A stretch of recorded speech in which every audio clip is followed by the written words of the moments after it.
യു.എ.യിലെ തൊഴിൽ നിയമവുമായി ബന്ധപ്പെട്ട് നമ്മൾ അറിഞ്ഞിരിക്കേണ്ടത് എന്തൊക്കെയാണ്? ലോ പോയിന്റിൽ നമുക്കൊപ്പം ചേരുന്നു യു.എ.യിലെ പ്രമുഖ അഭിഭാഷകൻ അഡ്വക്കേറ്റ് അജി കുര്യാക്കോസ്.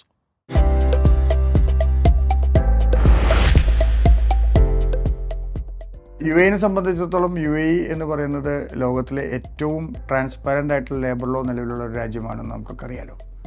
അപ്പോൾ അതിൻ്റെ അടിസ്ഥാനത്തിൽ ലേബർ ലോയിൽ പല മാറ്റങ്ങളും പല കാലഘട്ടങ്ങളിലും വരാറുണ്ട്. ഇപ്പോൾ നമ്മളെ സംബന്ധിച്ച് നമുക്ക് മനസ്സിലാക്കാൻ കഴിയുന്നത് 2024 പിന്നെ ഇപ്പോൾ 2025 വീണ്ടും അമെൻമെൻറ്റുകൾ വരാൻ പോവുകയാണ്. അപ്പോൾ ലേബർ ലോയിലെ കാലാകാലങ്ങൾക്കനുസൃതമായിട്ടുള്ള മാറ്റങ്ങൾ കൊണ്ടുവരാൻ യു.എ.ഇ പലപ്പോഴും ശ്രമിച്ചിട്ടുണ്ട്. അതുകൊണ്ട് തന്നെയാണ് ഏറ്റവും ട്രാൻസ്പെറൻ്റ് ആയിട്ടുള്ള ഏറ്റവും നല്ല ലേബർ ലോ ലോകത്ത് എന്ന് യു.എ.ഇ അറിയപ്പെടാനുള്ള കാരണം.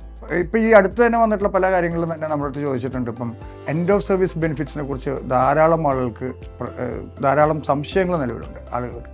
അപ്പോൾ ഈ എൻഡ് ഓഫ് സർവീസ് ബെനിഫിറ്റ്സ് കിട്ടാൻ അർഹതയുണ്ടോ?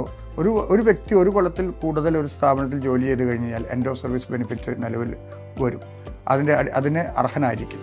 പണ്ട് 2 തരത്തിലുള്ള ലേബർ കോൺട്രാക്റ്റുകളൊക്കെ ഉണ്ടായിരുന്നു ഒരു കാലത്ത്, ലിമിറ്റഡ് കോൺട്രാക്റ്റും അൺലിമിറ്റഡ് കോൺട്രാക്റ്റും എന്നൊക്കെ പറഞ്ഞു. ഇപ്പോൾ അതൊന്നുമില്ല. ഇപ്പം എല്ലാം ഏകീകരിച്ചതിൻ്റെ അടിസ്ഥാനത്തിൽ 1 വർഷം കഴിഞ്ഞ് കഴിഞ്ഞാൽ ആ വ്യക്തിക്ക് എൻഡ് ഓഫ് സർവീസ് ബെനിഫിറ്റ് കിട്ടാൻ അർഹതയുണ്ട്. 2 വർഷത്തേക്കുള്ള കോൺട്രാക്റ്റാണ് ഇപ്പോൾ നിലവിലുള്ളത്. എന്ന് പറഞ്ഞാൽ ആ കോൺട്രാക്റ്റ് 2 വർഷം കഴിഞ്ഞാൽ വേണമെങ്കിൽ ഈ തൊഴിലാളിക്കും മുതലാളിയും, അതായത് എംപ്ലോയറും എംപ്ലോയിയും തീരുമാനിക്കുകയാണെങ്കിൽ കണ്ടിന്യൂ ചെയ്ത് പോകാം, അതല്ലെങ്കിൽ അവിടെ വെച്ച് ക്യാൻസൽ ചെയ്ത് പോകാം. ഇനി അതിനിടയിൽ ബ്രേക്ക് ചെയ്ത് പോകുന്നുണ്ടെങ്കിൽ 1 വർഷം കഴിഞ്ഞ് കഴിഞ്ഞാൽ സ്വാഭാവികമായിട്ടും റെസിഗ്നേഷൻ ലെറ്റർ കൊടുക്കാം, അല്ലെങ്കിൽ ടെർമിനേഷൻ ലെറ്റർ കൊടുക്കാം, പിരിച്ചുവിടാം, അല്ലെങ്കിൽ രാജിവെക്കാം. ഇങ്ങനെയൊക്കെയാണ് യു.എ.യിലെ ജനറലായിട്ട് നമ്മൾ പറയുകയാണെങ്കിൽ യു.എ.ഇ ലേബർ ലോ ഉള്ളത്. പക്ഷേ അതിൽ ഏറ്റവും പ്രധാനപ്പെട്ട 2024 വന്ന ഒരു അമെൻമെൻറ്റാണ്. കാരണം ഒരു വ്യക്തിക്ക്, ഒരു തൊഴിലാളിക്ക് അല്ലെങ്കിൽ ഒരു എംപ്ലോയിക്ക് അദ്ദേഹത്തിൻ്റെ end of service benefits claim ചെയ്യാനായിട്ടുള്ള റൈറ്റ് എന്ന് പറയുന്നത് 1 വർഷം ആയിരുന്നു എന്നുള്ളതാണ് മുമ്പുണ്ടായിരുന്ന നിയമം. ആ 1 വർഷം കഴിഞ്ഞാൽ അത് ലിമിറ്റേഷൻ നിയമത്തിൻ്റെ പരിധിയിൽ വരികയും കോടതിയിൽ പിന്നെ കേസ് കൊടുക്കാൻ പറ്റാതിരിക്കുകയും ചെയ്യുന്ന ഒരു അവസ്ഥ ഉണ്ടായിരുന്നു.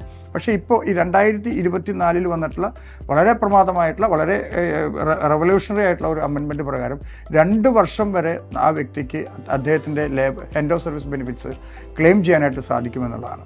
അപ്പം ചിലപ്പോൾ നമുക്കറിയാം, പലരും ഇവിടെ നിന്ന് ജോലി കഴിഞ്ഞ് കഴിഞ്ഞാൽ, അല്ലെങ്കിൽ രാജിവെച്ച് കഴിഞ്ഞാൽ, അല്ലെങ്കിൽ ടെർമിനേറ്റ് ചെയ്ത് കഴിഞ്ഞാൽ നാട്ടിലേക്ക് പോകുന്നുണ്ട്.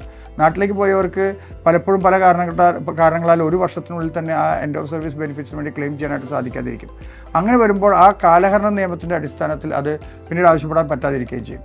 അപ്പോൾ അതിന് വളരെ കൃത്യമായിട്ടുള്ളൊരു നിയമമാണ് ഇപ്പോൾ പുതിയതായിട്ട് വന്നിട്ടുള്ളത്. 2 വർഷം വരെ നമുക്ക് നമ്മുടെ end of service benefits claim ചെയ്യാനായിട്ട് സാധിക്കും.